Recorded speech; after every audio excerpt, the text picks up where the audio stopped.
Welcome into Rover Sports. Just a crazy, crazy day all around. What I saw today, I've been covering, looking at the SEC for now like 5-10 years and getting more into it each year. It's just such a special conference and the passion is so special. But the Tennessee Vols fan base, they've done something unprecedented. They shut down a hiring of a head football coach. I didn't know that it was even possible to shut down a hiring of a head coach. And they did it through protest, through taking to Twitter, for calling up the AD. Now, a lot of people in the mainstream media that have ties to Greg Schiano, they're going to say that Tennessee acted classless towards Schiano. They're going to say that the Tennessee Volunteer fan base is spoiled and that they didn't get what they wanted and that they put this thing under hostage and seize. And the mainstream media is dead wrong. Tennessee's been through hell since the Philip Fulmer years. They saw a head coach leave overnight and board a plane, which is unprecedented in Lane Kiffin. Ironically, he would be a much better fit than Schiano. They saw Derek Dooley, completely incompetent, loser head coach. Nice guy, but kind of a loser. Then they saw Butch Jones, a guy with empty promises, cliches, and complete and total lack of execution, lack of seriousness, continue to sell. He's fool's gold, Butch Jones. Brick by brick, trust the process, win the day. Every single cliche, we're going to build facilities. This takes time. All a bunch of bullshit and bullcrap. That's the bottom line. And today, Tennessee had enough of this shit. And everything came to a halt when Tennessee was going to hire a head coach that was embarrassing as an offensive coach at Rutgers. Embarrassing. He started off well because he had Ray Rice. Okay, and Ray Rice was a transcendent college player, and he had a decent quarterback, and he had defensive players. Then he had Sanu, a couple of other talented receivers.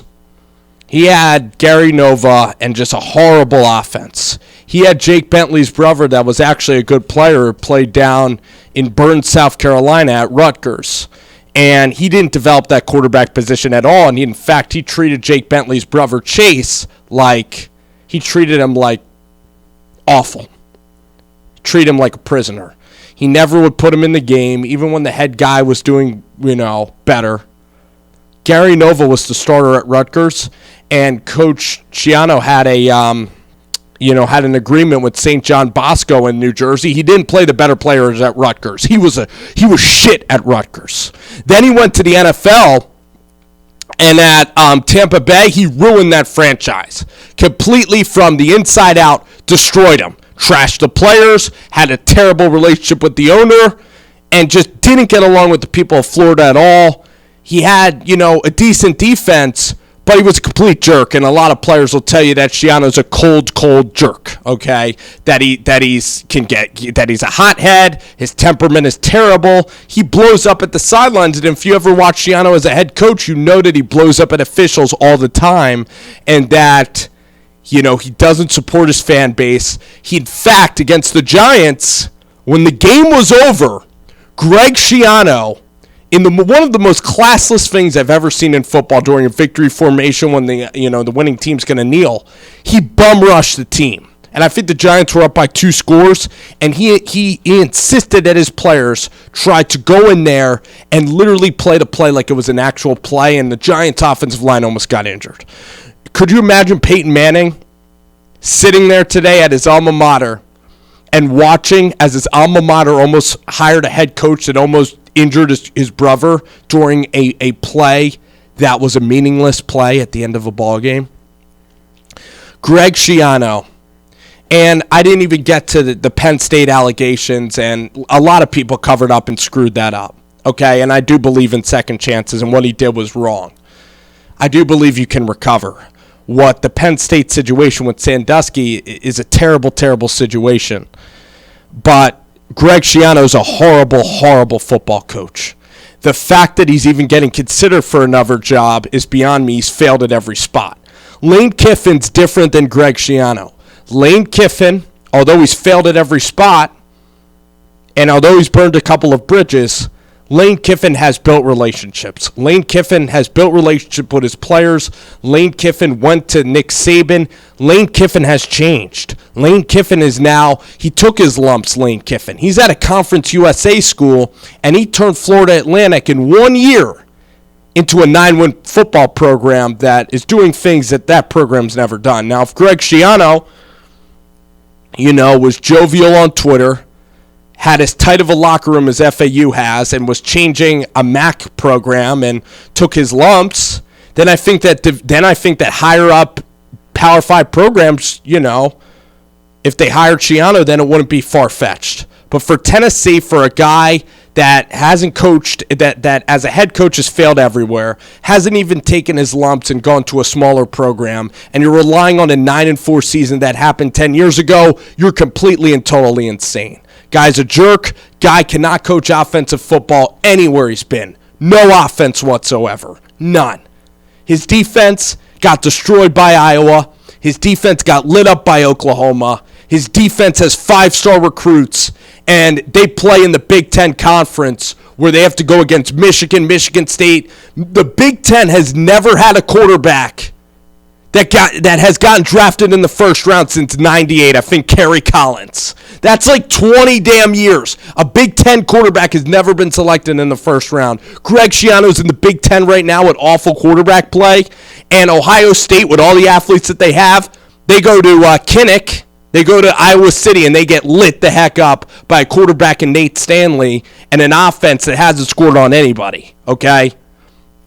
Greg Schiano is beyond just a horrendous hire. You'd rather hire Mike Norvell, heck, Dooley, or Butch Jones would have more of a chance of winning the SEC East. I mean, Greg Schiano hasn't developed offense anywhere. When he goes against Kirby Smart, if you think Butch Jones is bad at calling offense, holy crap. Could you imagine against, against Florida's defense, against Kirby's defense, heck, even Derek Mason's defense, Barry Odom and Mizzou's doing better, Will Muschamp's defense, even Stoops' brother, Mark Stoops in Kentucky, Greg Schiano would get lit the hell up in the SEC East. And what the Volunteer fan base did today was heroic. They spoke up. They've had enough. They took to Twitter. They took to John Curry's phone, and they blockaded a coach in ways that I didn't even know was possible. And for Tennessee, their fan base today saved that program. If Greg Schiano was there, right now Tennessee's program is here. It's barely breathing. Greg Schiano would have put 2 bricks on the drowning child, and Greg Schiano would have buried Tennessee deep beneath the ocean. Okay, deep beneath the sea level. He would have just put bricks on the. If Tennessee's a drowning child, Schiano would have put bricks on the child, and the child wouldn't get air, and it would die. Okay, and I'm sorry to be graphic, but that's how serious this is in Tennessee. Okay, it's been 10 years since Fulmer.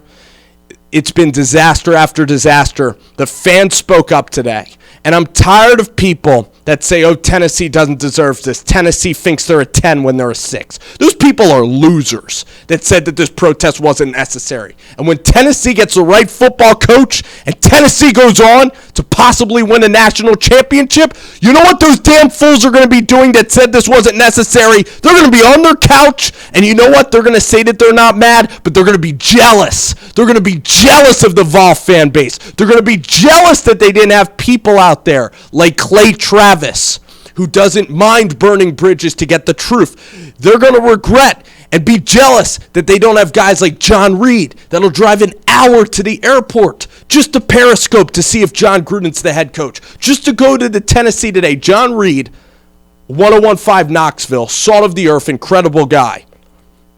He drove an hour today, and he's a reporter on Fox Sports in Knoxville. And most reporters don't have the balls to speak like their fans, to be genuine. They have to speak in coach speak. They have to get along with people. They have to suck up to head coaches and ask them dumbass questions, like cliche questions, just so they'll be their friends. but not the Tennessee reporters and not John Reed. He went there with a loudspeaker today, riled up the student body and said, enough is enough. We're not having a rape enabler on campus, and we are not settling for a dog shit football coach. And that's what Tennessee did. And Tennessee, when they go back to prominence, you should remember this day. November 26th of 2017, because the Vol fan base is the 1%. And Tennessee, listen, I haven't spent time in the South. I frankly don't have ties to that program, but I'm telling you, you guys are the 1%, the chosen people. And you guys just sent a new precedent you inspired a nation of football fans today with the moves that you've made today. Shutting down Greg Schiano, getting John Curry the hell out of town. You guys saved your own football program, and for that you should be commended to the highest degree. You had the balls to go to Twitter, the fortitude to shut this down, to not let your program die. You guys should be commended. You guys should be applauded. It's a heroic move. It should be made into a movie. And when Tennessee wins a national championship, they're going to thank guys like each and every one of you that went to Twitter today and saved your program. Each and every one of you has a piece in this. And Tennessee now going to rethink, going to hire a great football coach, and going to get on the right direction. Freaking Dan Mullen, Kirby Smart, you need a really good football coach if you ever want to be prominent in this league. And Tennessee, what a day. Kudos. Congratulations.